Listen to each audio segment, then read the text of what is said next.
morning, afternoon, evening YouTube. Apologies for the absolute state of me. But it's a new week, it's a deload week because I've been absolutely dying, and that is exactly why I'm able to come on such a nice walk like this, because I literally never get time for this.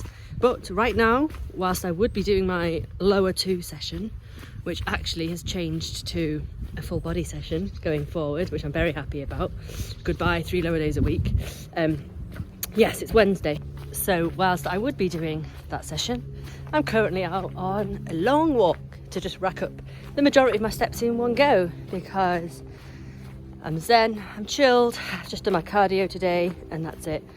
And yes, I'm having a makeup free day, and the pre-period chin spots are making their monthly appearance. But yeah, it's all good, you know, it's all part of it. But the period, just the pre-period vibes for me, coupled with, you know, being 5 weeks into this aggressive diet, just means that I'm absolutely spent, and like everything hurts, not in a good way, joints are wrecked, niggles are appearing, and, you know, just general, can you tell my arms are sore?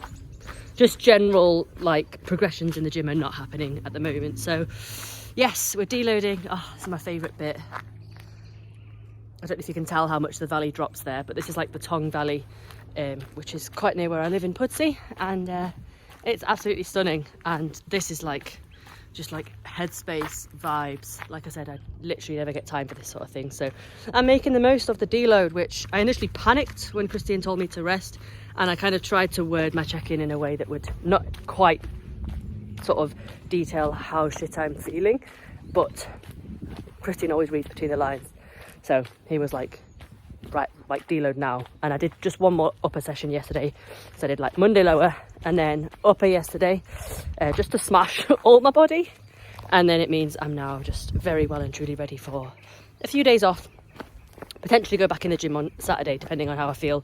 I'd usually take 5 days off, but yeah, to be honest, I think if I take 3, I've got a sports massage in tomorrow as well. And if I have 3 days off and I start to feel better, just like with it being a diet phase, I mean, it's just under 3 weeks to go now. It'll be like 3 weeks yesterday when I check in with Christian, and yeah, like I just want to make sure that I'm doing everything really. I'm in that mindset where I do want to push on, obviously. I just do need a few days off. So, if you can see what I can see right now. Yeah. So yeah, I will take the few days off and see how I'm feeling on Saturday, and maybe go back in the gym. But yeah, so we've pulled off just over 10 pounds. My lowest was 145.6, I believe, down from 155.8. And yeah, my weight's just a pound up at the moment, with period being imminent.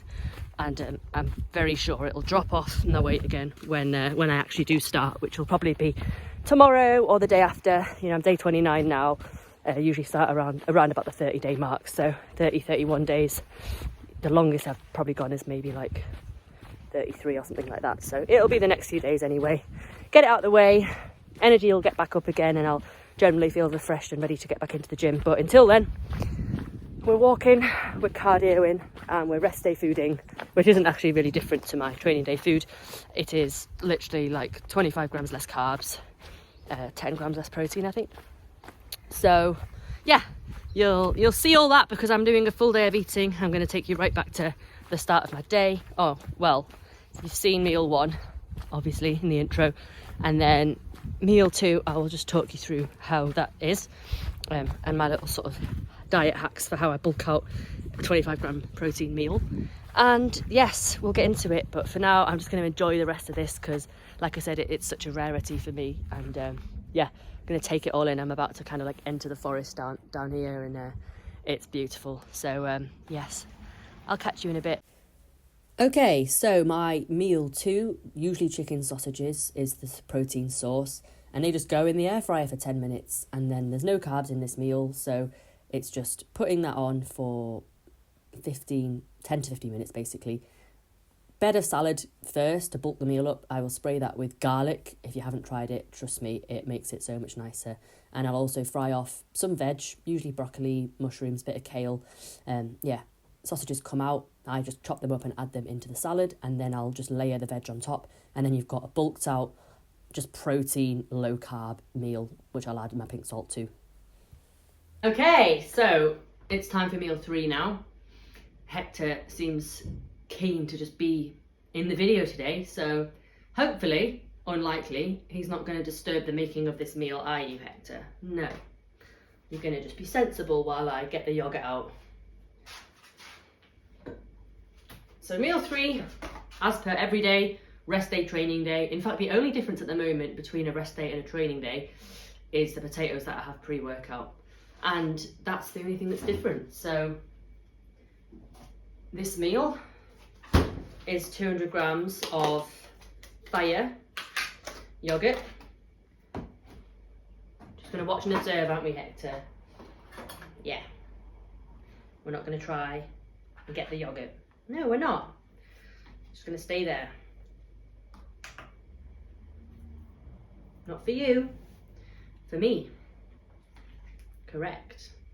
So 200 grams of fire yogurt, and we add 8 grams of whey, because together that makes 25 grams of protein, which is essentially what this meal is. And to get 10 grams of fat. So I was pretty much explaining this to one of my clients yesterday. I was on the call with her and just to sort of help her through with a few issues she's having with the nutrition at the moment. Do you want it? No, you don't. Yeah, so I was explaining to her essentially like how I sort of break up my day and, you know, still get that little sweet tooth fix.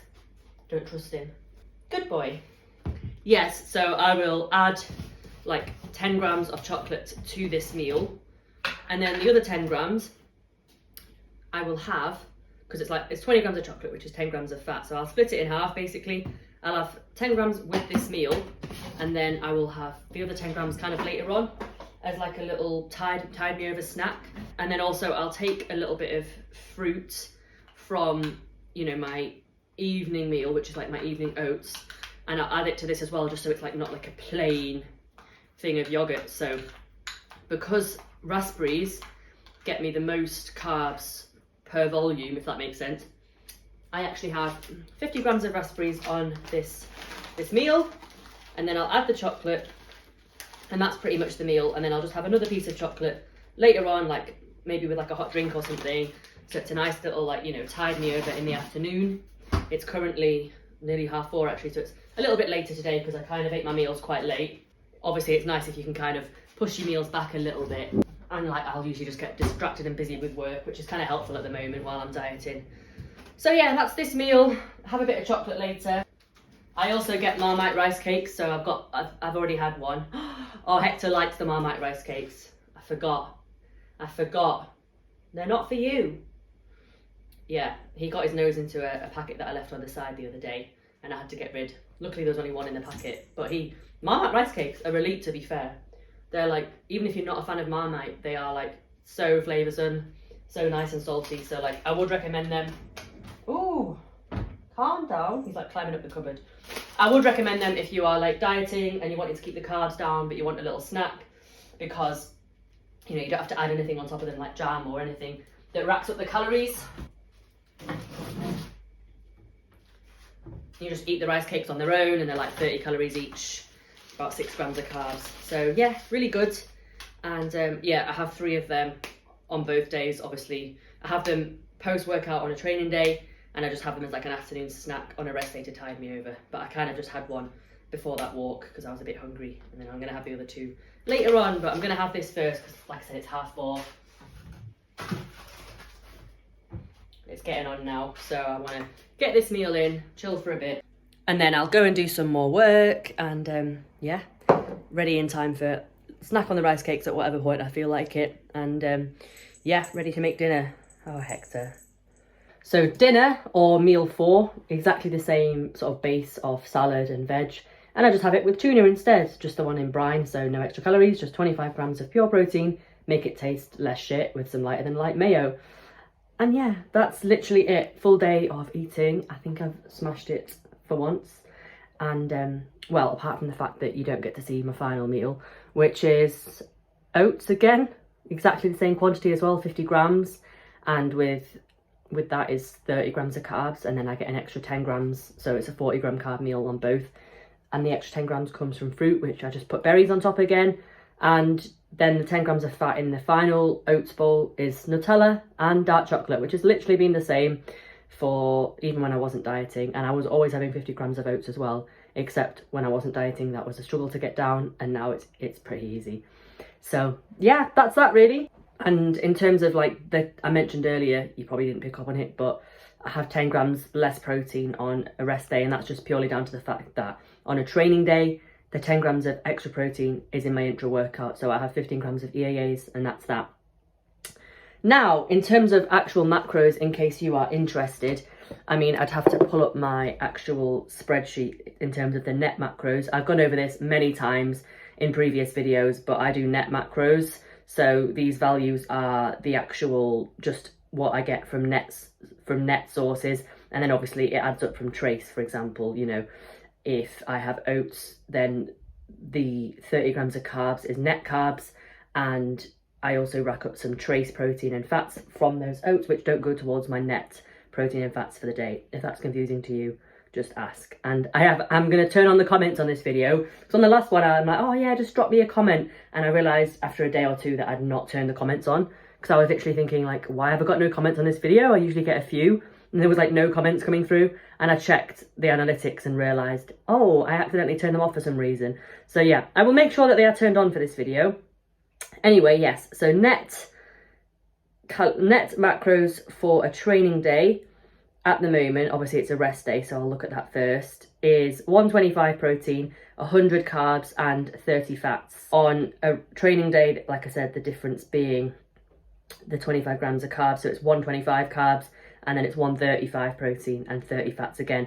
But that actually racks up. So now if I pull up the last time I tracked my rest day, basically last time that my food got changed, I tracked today, and then the meals that you've seen today, including the oats bowl, which you haven't seen in the evening, that those are what I've just stuck to with the 3 rice cakes and everything. Everything is exactly the same. It just saves me from, you know, worrying about food or like thinking about food or being food focused. It just keeps things simple and boring. You know, just got a few weeks left. I don't need to kind of thinking about food constantly and wondering what I can and can't have. So I just keep it exactly the same every day. So it works out, when I tracked it, it was 1,676 calories, and the carbs came out at 146. So as you can see, that's like 46 grams more than the net. 48 fats, so it actually ends up on like a healthier amount of fats than 30 grams, because 30 is pretty low. With clients, I would never go below 30 grams of fat. Like even on a prep, I've never put a client below 30 grams, maybe ever so slightly. When I say ever so slightly, I just mean if I've had a food plan and it's gone under like 28 grams or something. But fats are so essential for, like, you know, your hormonal function and everything else. When I've been on low fats on a prep, I felt pretty shit. So yeah, I try to keep fats above 30 as a minimum. And anyway, protein 151. So basically around 150 protein, which is obviously, again, considering I'm literally 145 pounds at the moment, give or take, that is perfect in terms of like a gram of protein per pound of body weight, which is good because we're not aiming to lose any muscle right now. We are aiming to at least retain it, which hopefully I am, in the sense of how I'm training, which, you know, like obviously I'm deloading this week, but, you know, I'll be able to go back in at full capacity when I do. And just to wrap up as well, so yeah, on the subject of my training, I mentioned earlier that I am no longer doing 3 lower body sessions. Basically, like, my lower 3 has always kind of been like 5 lower movements, including calves, so 4 plus the calves, 5 lower movements, and then 2 upper. So I'll do at the end of every single session at the moment, since I started with Christian, I do lateral raises at the end of every session. But then on lower 2, I've also had like a Smith incline press. You've seen it in like last week's video, I think. But yeah, like, so that's like 2, including 1 big staple compound uppers. So it's kind of like lower, but then you get a nice little taste of upper. And as someone who hates training lower and loves training upper, like, that's good for me. But yeah, one of my exercises was dumbbell split squats, which just wreaked havoc with my dodgy left hip last year. And so we changed that to Smith squats, which just also, I just do not get on with them at all. I literally do not have the flexibility to push my arms back and get the bar. So it's just really uncomfortable. So yeah, we were trying to work out like, what should we change it to? And Christian was like, just think about like a lower exercise that you'd quite like to have in there. Like, just let me know. And I was like, do you know what? I don't want a lower exercise in there. Can we not just like make the session into like a full body session now? And if we had 3 upper movements, that would class as a full body, I think, going from like 5 lower, 2 upper to like maybe like 4 lower, 3 upper. So yes, it's been changed. I have wangled that. So yeah, now I'm still doing the incline Smith press, but I'm also doing like dumbbell bent over row, which I can't wait for that because I love that movement. And then we've got an arm superset to finish the session instead of calves. But I've told Christian I'm gonna whack calves on the end of it anyway. He said the same as my last coach. Oh, for figure, you know, the last thing that the judges are looking at is your calves. And I'm like, you say that, and the head judge literally drew like little like balls around my calves where they needed to be bigger when he sent me my feedback. So I'm gonna keep training calves. But yeah, that's that. So my training's gonna change ever so slightly going forward. So it's gonna be like upper, lower 1 and 2, and then a full body session in the middle of the week. So I'm excited to try that when I do go back to the gym. And yeah, apart from that, you've got my macros, you've got my training split. That's it really in terms of the updates. I mean, Christian also has told me that we will be like doing a little mini peek for the photo shoot, which I'm excited about. We've also created a timeline now, counting down to like my next few phases until literally like 235 days out of one of the phases. So we've kind of mapped out the next like 230 days. But in terms of like the photo shoot, I'm like 22 days out right now. So it's like 3 weeks tomorrow. And, you know, I'll be checking in on a Tuesday, and that'll pretty much end the diet, because then I'll be kind of peaking into the shoot. So we'll be adding carbs in, because I said to him as well, like, I don't want to be flat for the shoot and feel shit, because I'm really flat at the moment. So yeah, we'll be peaking for the shoot a little bit, adding carbs in that week. And then I've told him I would like a really slow reverse out of this diet, so that I can kind of hold a decent body composition, because I don't obviously need the recovery like I did from a prep, because I'm not battered after doing a prep. I'm just, you know, I'm fine basically, or I will be fine in a couple of weeks time. So yeah, I mean, that's the kind of input level I have with, you know, being coached. Obviously, like when you get to a certain level of your own coaching and your own knowledge, like you should be at a point where you're able to kind of almost like co-coach with your coach. Like I don't, like Christian doesn't just tell me what to do. We kind of, it's a bit of like a mutual sort of decision-making process, you know. I run things by him through my ideas. Like I basically mapped out the rest of this next few phases. I told him when I want to be doing my next mini cut, and mapped out the off season until prep. And I asked him, do you think this sounds good? Can we actually physically put the timeline together? And he said, yeah, that's fine. So I've mapped that out, because it's my life, it's my physique, it's my goals, you know, it's my journey. And at this point in my kind of competitive career, if you want to call it that, like I know what I want, and I know how to structure an off season. Like I could coach myself, I just enjoy the luxury of having a coach and having someone to bounce off. And yeah, Christian helps a lot with like, you know, general mood and stuff as well like that. So yeah, that's it really. That's everything covered off. So yes, obviously I'll be finishing off the next couple of weeks of the diet and showing you how that goes. And also, yeah, I'll be able to show you the little peak week as well, which will be fun. So that's it really. If you need to know anything else, like I said, just drop in the comments and I will actually get back to you, because there will be the ability to make comments, or, you know, just hit me up on Instagram or whatever. And yeah, apart from that, don't forget to like the video if you've got this far. Subscribe if you haven't already, and I will see you in the next one. Ciao for now.